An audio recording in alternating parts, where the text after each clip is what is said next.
What's up, everybody? This is Eddie with Flex Machine Tools. Hey, and welcome to our latest episode of Flex and Friends, a video cast series where I get to sit down, chat, hang out, and pick the brain of the industry's loudest, proudest, best, brightest, most passionate, and profound thought leaders. And we're talking about everything, you guessed it, manufacturing. So today we have another powerhouse of a guest and a thought leader within our amazing industry in Paul Van Metre from ProShop. Hey, without further ado, I know you didn't come to listen to me talk. Let's bring him on in. Paul is officially in the virtual house, man. Hey, how you doing today, sir? It's good to have you. I'm good, Eddie. How are you doing today? Hey, it is well with my soul. It's another great day to talk about all the cool things happening in manufacturing. And you, my friend, are most definitely a relevant individual within that space. And I'm really excited to kind of get things kicked off. So, hey, you know the rules here, man. Let's get to know Paul personally and professionally, man. What do you have for us? Let's get started. Well, first of all, thank you for having me.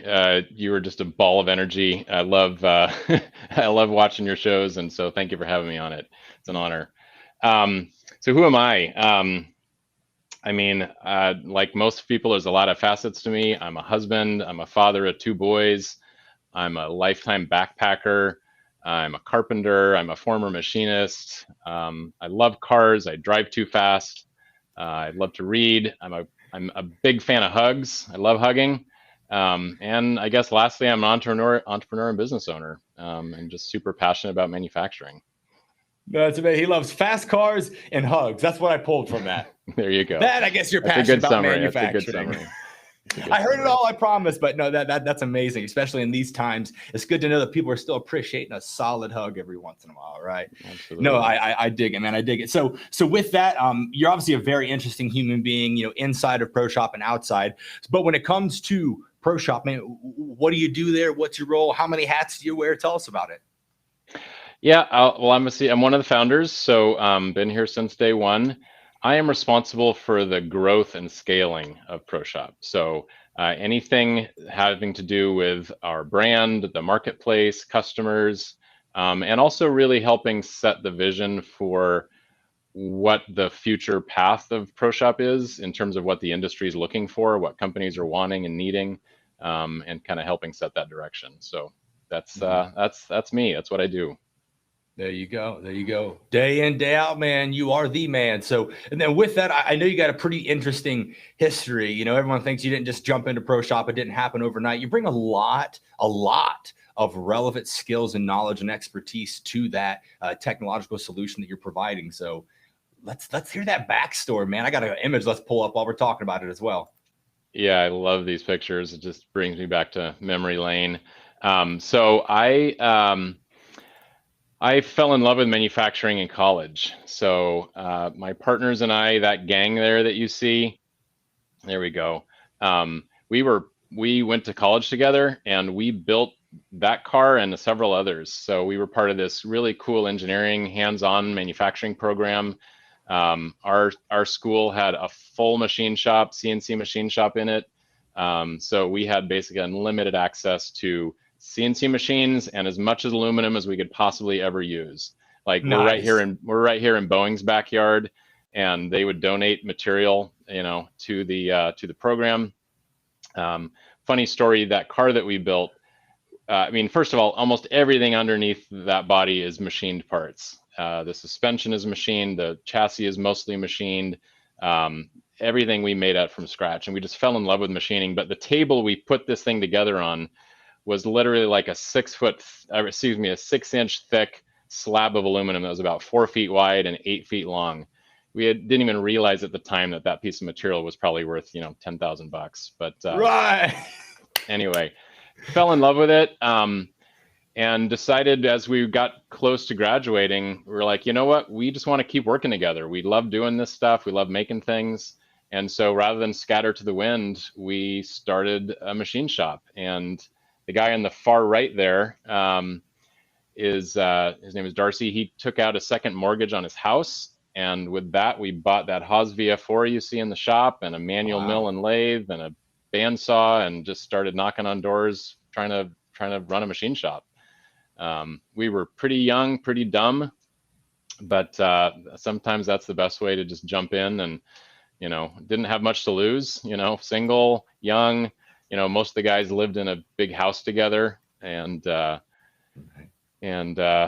I was fortunate to have my girlfriend at the time, now wife, to help support me, because we would probably went a full year without making any money, right? Bring home a paycheck at all. It's tough starting a shop. But anyway, business went pretty well until 2001, and 9/11 happened, and we were largely in the aerospace business. And only being in business for 3 years, we really didn't know what we were doing, right? I mean, times up to that point were pretty good, so we were like, hey, we're good at this. We're experts at running a shop. When the times got tough, we didn't know jack, and we were trying to. We had just always trying to make a good culture, have it be a fun work environment. We had started Hawaiian Shirt Fridays, and there you go. And so every Friday we'd wear Hawaiian shirts, and then we had as business started grinding to a halt as the aerospace economy dropped after 9/11. We weren't really keeping on top of our expenses. We really didn't want to lay people off, so we kept everyone. Anyway, we realized, finally got a business advisor. Things were going down fast. We were probably a week or two away of being insolvent, so we had to do layoffs, our first and only ever layoffs, on Hawaiian Shirt Friday. So we didn't have another Hawaiian Shirt Friday after that, I promise. But yeah, we definitely went through some tough times. I mean, every shop owner does. The machining business is the hardest business in the world to run. I really truly believe that. But it's so critical because, look around where you're sitting, right? You have your microphone, you got your shirt, your hat.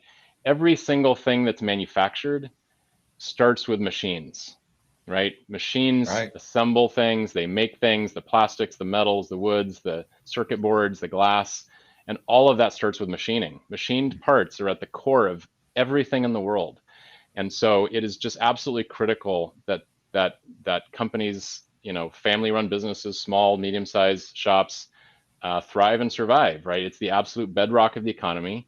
And we just, as we grew our shop and now today, that just is so core to kind of like my belief system.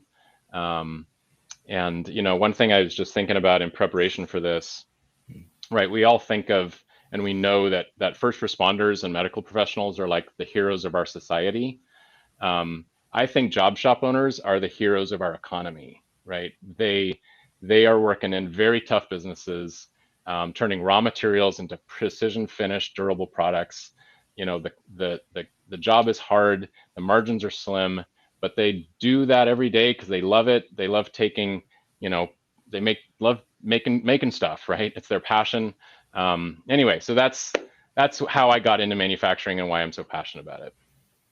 No, that makes sense, man. And like we were talking before, that's why I wanted to wear a shop shirt today, because I was like, we're going back in time. We're going back to the shop. I want Paul to talk about a time at the spindle. We're going to go back. We're going to go there. But no, that's amazing. And I love your reference that you had just made about the machinist, because it's so true. And you never even think about it. And prior to me being in manufacturing, I didn't appreciate it enough. Being able to literally spend time in machine shops with these individuals and get to know them personally, and then just interact with them, it's truly incredible. It's truly humbling, and it's really a lot, and I'm glad that you had that experience, and it's awesome that you can share that. And as we talk through more, we did a lot more cool things. And so we're going to learn more about your company. We're going to learn about ProShop, what is ERP, all that fun stuff. But before we get rocking and rolling, you got a really awesome, fun video that I would love to show. Let's get this bad boy pulled up here. Sure, I forgot that one. Yeah, go ahead. Oh yeah, oh yeah. B212 tool bath now. What job is that for? Get this done. Still won't load. Get on this. Are you done yet? Nice tool path. You're still working on We that? need to ship this tonight. What are you doing?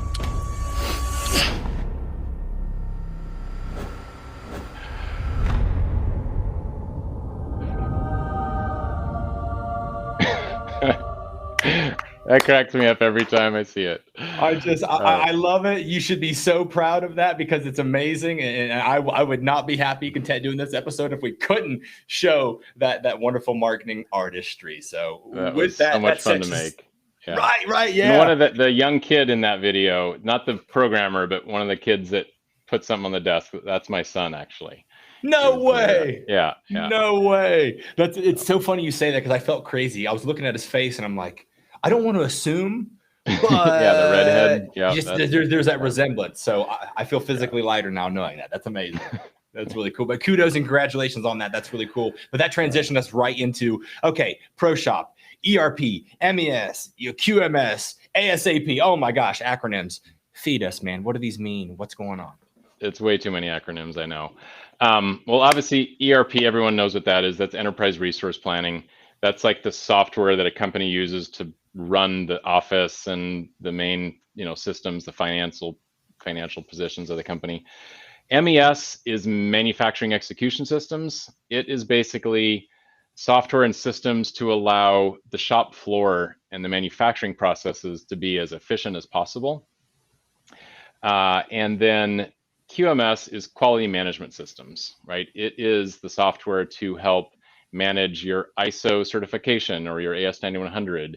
It gets into, actual inspection and quality reporting and nonconformance tracking and corrective actions and your business processes. And normally those systems are not very well connected with each other. A lot of ERPs are kind of accounting based and they don't really get involved in the shop floor and they don't get involved in quality very much. But when, and to throw another acronym at you, we think of ProShop and we've kind of coined this term that's right on the bottom of my shirt here, digital manufacturing ecosystem or DME, just because we need more acronyms, right? Always good room for more. No, that's awesome, Paul. But when we were running our shop and we started getting big enough to the point where our needs were getting more sophisticated, and we were outgrowing Excel spreadsheets, we started looking out on the market and got demos of all the common shop systems that every shop knows, right? The brand names that have been out there for decades. And when we asked them, we're like, all right, show us how you help manage the shop floor and how you manage our quality and how you manage our cutting tools and how you manage all this and that. They universally said, we don't do those things, right? That's still for spreadsheets. That's still for paper. That's still some way that you're going to figure out on your own to do that. And we were pretty dumbfounded, right? We were pretty brand new into business, basically hadn't worked anywhere except our own company. So we didn't even really understand the landscape of what there was out there. So so we were like, you know what? None of these are going to work for us. We're do-it-yourself kind of guys. We know how to build cars. We can build some software, right? So we hired a software developer and we started just building this thing that turned out to be called ProShop. And we called it ProShop because our company was called ProCNC and it just kind of stuck. We never really went through a branding exercise or anything like that. It just was just what we started calling it. But we were naive enough to think that in like a year or two, he'd be done with it and then we could just use it, right? We just kept asking for new features and new pages and new modules and new things that did this and that. And he just kept building it. And before we knew it, we had been in business for 17 years and we had this crazy, comprehensive software that we had built. And, a few years before, some of our biggest machine shop customers started asking us about ProShop, right? They would come and do customer visits and audits and whatever. And we had one company in particular that said, hey, you know what? We think ProShop looks pretty cool. Would you consider selling it to us? And we were like, no, we're a machine shop. We're not a software company. But after a while, we realized, you know what, maybe there's something here. And so we gave it a shot. And the impact that it had on them was profound. And they made huge gains in efficiency and throughput and cost reduction and better on-time performance, better quality. And it really kind of blew us all away how big of an impact it made. And so at that point, we decided, you know what, maybe there's a better future for us, and ProShop just really needs to be out in the market to help, support those manufacturers that I talked about earlier, who are struggling to, run their shops and keep it efficient and keep up with everything. So anyway, that's what those acronyms all mean in the long version of the story. No, that's all super valuable and like super relevant, because as much as you had done some back end research on them and everything, it's good to be able to know what these things are, how they're relevant, how customers are using them specifically in the market.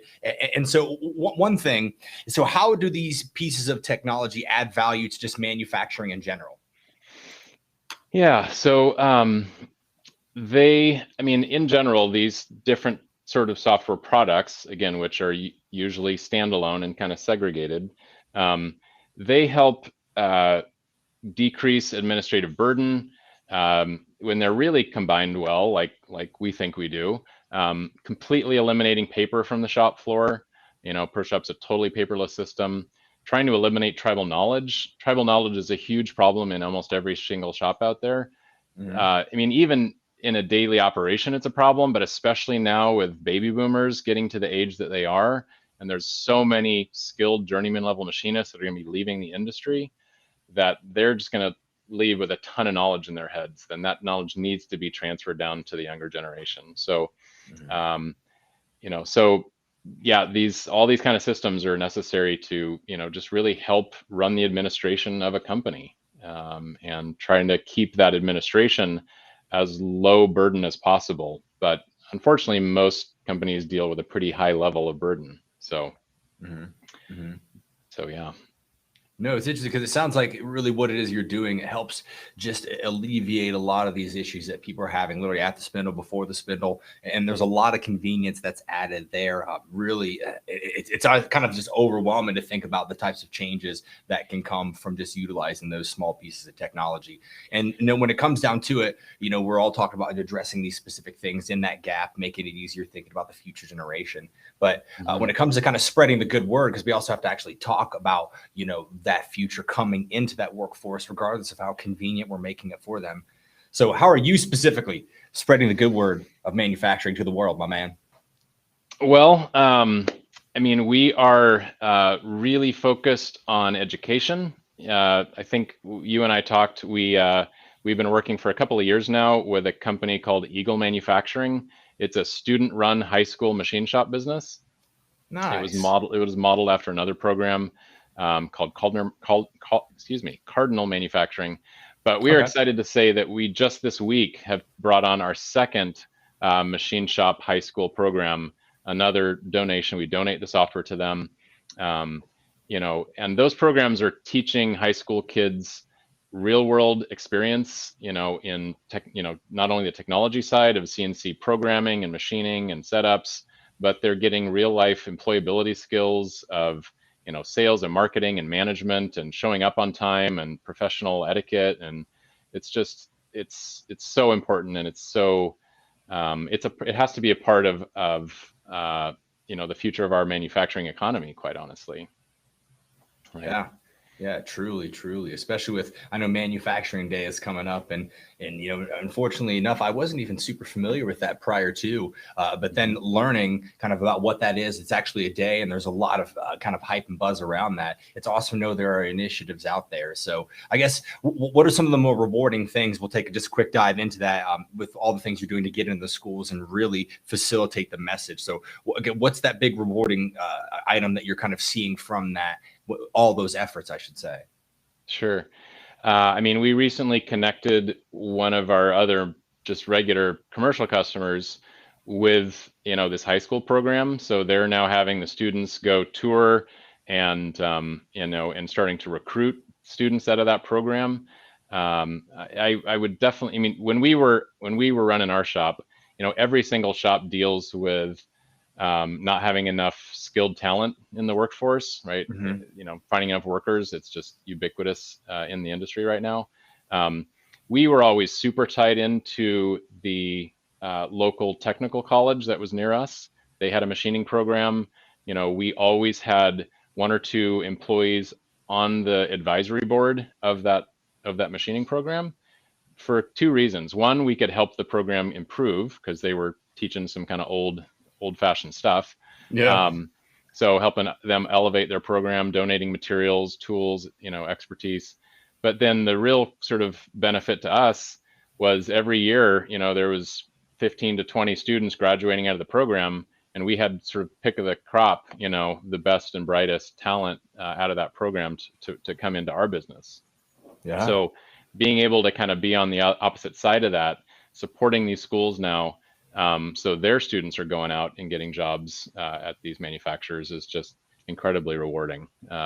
Just really, really feels good. Right. And, all the feel goods. Go ahead, please. yeah. And the other way that we and I was just talking to someone about this today, actually earlier today, when a shop hires a new employee, especially a newer, inexperienced employee, right? They have a heck of a time getting them up to speed, learning the technology, learning the skills to run their equipment, set up their jobs. And I was at a shop just down in the Portland, Oregon area a couple of years ago, and I was there in the evening time. So it was on second shift. And I was talking to this kid who was probably not more than 25, maybe even younger. And he was setting up a 5-axis mill. And I said, well, how long have you worked here? And he said, oh, about 6 months. And I said, well, cool. I thought to myself, 6 months, he's setting up a 5-axis. He clearly came from another shop, right? Right. So I said, what shop did you come from? I know a lot of the machine shops in the area. He said, oh, I came from KFC. And I said, KFC? I'm trying to rack in my brain. I'm like, I don't know that shop. He's like, no, Kentucky Fried Chicken. Oh! And I'm like, is this your first machining job? He said, yep. And I'm like, wait a second. You are in the industry for 6 months now, and you're on night shift setting up a 5-axis mill. He's like, yep. I'm like, how in the world are you doing that? He's like, well, they have all the work instructions right here in ProShop. They put pictures, they put videos, they put instructions, they put my tool list. He's like, I'm pretty mechanically inclined, so I can figure things out. But so the reason, I tie that into these young students because they come into the industry not knowing a ton. They have some skills. This kid had no experience whatsoever. But, I bring it to point out that not just because ProShop's great at that, but shops out there that are struggling to find people, a lot of them are turning inward to their own training programs and their own, hiring people with less experience. But there's significant low-hanging fruit if you can try to make their jobs much simpler by providing them super clear work instructions, really clear guided workflows of how they're supposed to do their job. There's a lot of folks that can follow those things and can do that well. And that's just one of the many things that we help facilitate in our shops. So it feels good to support companies in that way as well. No, that's nothing short of incredible. Just he came from KFC. Heck yeah, that's what we're There's talking about. Opportunity. A lot of shops have acronym names, and I'm like, KFC, I don't know. Anyway, funny story. No, that is great. That is great. And then and it's cool to see kind of that trend and how easy it does make that or I guess shortens that learning curve. Like it's nothing short of impressive. And then when it comes to other things, we're talking about just manufacturing in general, just for the US. I'm curious, like, what do you feel? You get to talk to people in shops all day. You're traveling around, really picking so many brains here. What does U.S. manufacturing need to do to not only like really sustain where we're at and kind of that momentum, but also to grow considerably over the next 10 to 20 years? What does Paul think we got to do? Yeah, that's a big question. First and foremost, I think we need an awareness campaign, a national level awareness campaign about how important manufacturing is to our economy. That needs to start in school, and probably elementary school for kids, and it needs to be heavily, spoken about with parents as well, right? As we've seen, even back when I was, going through high school in the 90s, we had some shop classes and stuff, but not enough, right? Sort of the heyday of a lot of these, shop programs and stuff kind of got cut with budget cuts and various other things over the years. But the fact is that manufacturing is it is the way our country makes value, right? You don't make value by, no offense to baristas and lawyers, you don't make value by, serving coffee and suing people. You make value by taking durable raw materials and making finished precision products and then selling that to the rest of the world. And so, there is no career that has a greater multiplicative effect into the rest of the economy than manufacturing, right? Every manufacturing job creates almost 3 other jobs to support it, and that's higher than any other industry. And manufacturing jobs have, on average, something like 13 or 15% higher salaries and wages than all the rest of the other private sectors. So, wow. For all of us that are in manufacturing, we know this stuff, right? But we need to get it out to the rest of the world and get it into schools. So as kids are, going up through elementary, middle school, high school, and their parents are trying to decide, should my kid go to college? Should they get a degree in psychology or who knows what? No, like for a lot of folks, the best option is to not go to a 4-year school, go to a technical program, get an AA certificate in machining or something else. And, you can get out of school way faster with practically 0 student debt and start making bank right away, right? So that's what our economy needs. It needs just a much greater awareness that this is so critical. And there's so many good jobs and so many good careers. And it's super fun and it's really high tech and modern, more than it ever has been in the past. So yeah, that's some of my thoughts on what we need to do to, to grow our economy. And I guess furthermore, it's COVID really underscored how fragile the supply chain is, right? When we're relying on shipments from China or from other places in the world and they're not coming, really reinvesting, in American manufacturing, and from a federal and state level is also really important. A lot of the MEP networks are and various other programs are providing grant money to manufacturers to invest in training and new technologies. So these are all really important to double down on all that kind of stuff as well. Right. No, all things that make sense. And this is definitely one of the efforts of singing the praises of kind of manufacturing and really flipping the idea that it's dull, dark, dingy work, flipping that on its head, and which is great. And then so to that point, as we kind of build this out, and we get a couple more topics we want to make sure we cover.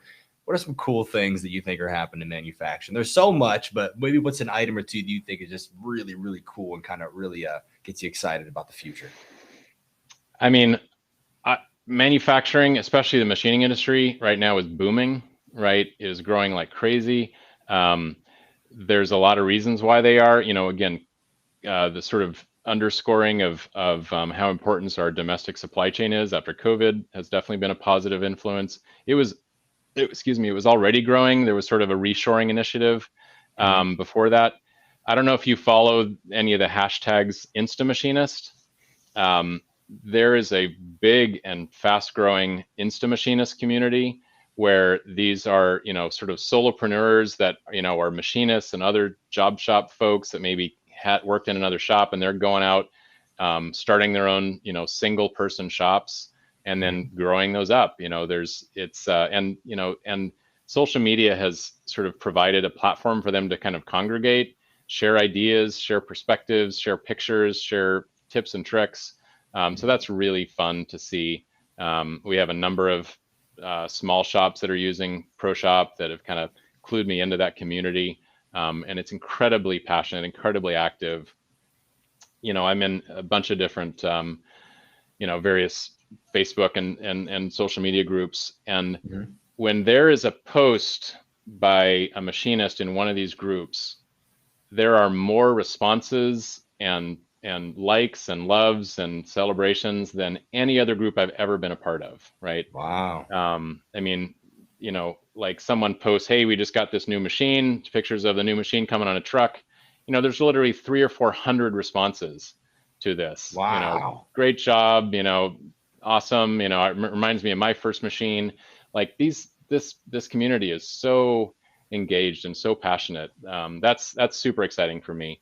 On the technology side, the digitization of manufacturing, people talk about this whole industry 4.0 thing, which is a very everyone defines it a little bit differently, but we've been doing it for 21 years now, right? Basically eliminating paper off the shop floor, having everything be digital, everything be connected.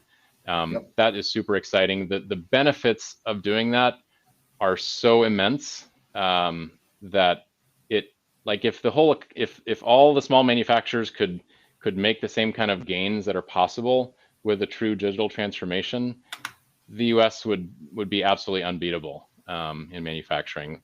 We have a customer in Massachusetts called Marzilli Machine. Jamie Marzilli is the owner. When he had a 20-person shop, 15 machinists, sort of shop floor folks, and 5 in the office in administration, right? And they were scrambling to keep up. They could just barely keep their heads above water in terms of just trying to grow and keep on top of orders and everything. And they were using a traditional system, kind of like we talked about earlier, with disconnected systems. Fast forward a year, they now have 21 people on the shop floor instead of 15, but they only have 3 people in their office instead of 5, right? That is a 60% improvement in the ratio of overhead to production staff. And they are absolutely killing it month after month, new sales records, new sales records, new sales records. And it's this sort of digitization of manufacturing, and they're doing all sorts of stuff. They have machine monitoring software. They, of course, are using ProShop. They have software to automate the quality ballooning of their drawings for quality records. So, it's these, small advances in technology that shops can adopt to make massive, massive improvements in their companies. And so that, I think, is just hugely positive for what manufacturing can be. And so it's exciting to be a part of that. Oh, for sure. Exciting indeed. And then speaking of exciting, man, I got to know, what's your big claim? What's future manufacturing look like? Say it here, make a claim, stamp it down so we can look back on it, be like, dang, he called it. What is it? Well, it's thriving, it's modern, it's paperless, it's totally connected, and it's really driving our economy to be really more globally competitive than ever before. And I'll paint one very specific kind of scenario.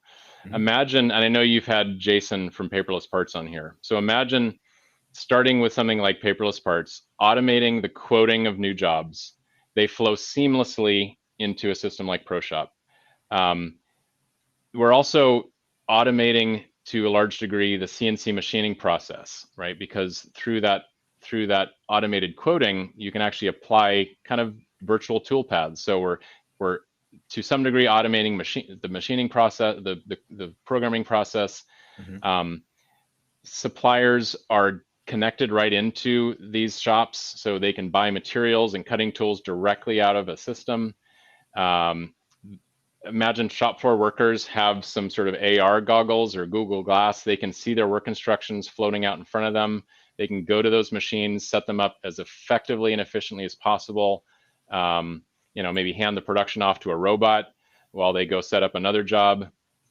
And then the machines are being monitored in real time for their cutting performance, their cutting tools, their cycle times. That's feeding back into the ERP and the quoting platform. So you have a fully closed loop system that is basically a recipe for, incredible efficiency and competitiveness on a national scale. So that's my stake in the ground of what future of machine shops might look like. It's lean, it's mean, it's booming, it's sexy. You heard it here first from Paul at ProShop. Dude, no, so that's a wonderful claim here. I can't wait to look back in a couple of years and everyone says, hey, he called it. It's good stuff. And then lastly, we've covered a lot of really cool things, and just with you personally, your company, all the cool things that you think are happening or you're seeing that are going on every single day. And so lastly, for anybody watching this live or who views it following our live episode today, where can we get more information on you, on ProShop, and all the cool things that you're doing collectively and for this crazy world that we call manufacturing? Where can we get more? Well, I'm all over LinkedIn, and I'm the only Paul Van Metre, I think, on there, thankfully. So you just search my name and you'll find me.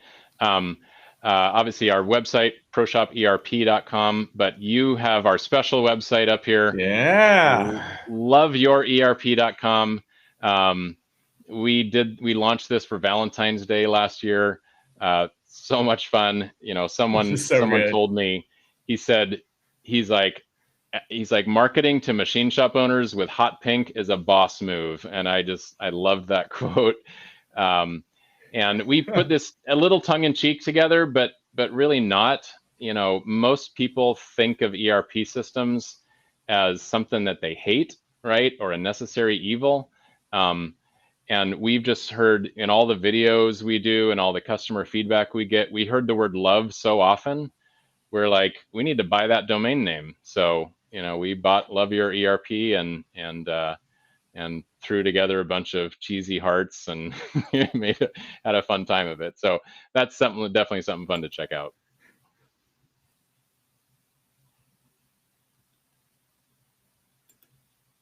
Man, this thing is it's beautiful. It's beautiful nonetheless. We get this thing pulled up. Yeah, gosh, that's so much fun.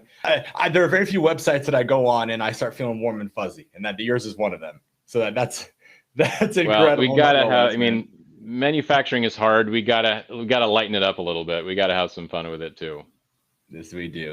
And speaking of fun, this conversation has been so much fun. I learned what all these little acronyms were, you know, gave me a little bit more, but mainly I got to learn more about you because you are a very interesting individual. Even though ProShop is a big part of who you are, your journey, I think, is what's more exciting to me because there are just so many cool things that you're a part of and that you're passionate about. And it's going to be individuals like yourself continuing to shine your light and turning your volume up to 11 that's going to take this industry to the next level. So make your claim true. So that being said, Paul, we really appreciate you jumping on, having this time. Thank you all for also viewing. So, hey, we know, hey, go to loveyourerp.com. Check out ProShop on all the socials. Also follow Paul. He's always releasing amazing content. And also, if you want to check out flexmachinetools.com, we're always doing some crazy things. We're on YouTube. We're on LinkedIn, Facebook, Instagram. Heck, we're even having fun on TikTok. But again, we appreciate each and every one of you for joining this latest episode of Flex and Friends, our video cast experience series. But until then, hey, you all stay awesome. Stay flexing. We'll see you next time. Thanks, Eddie.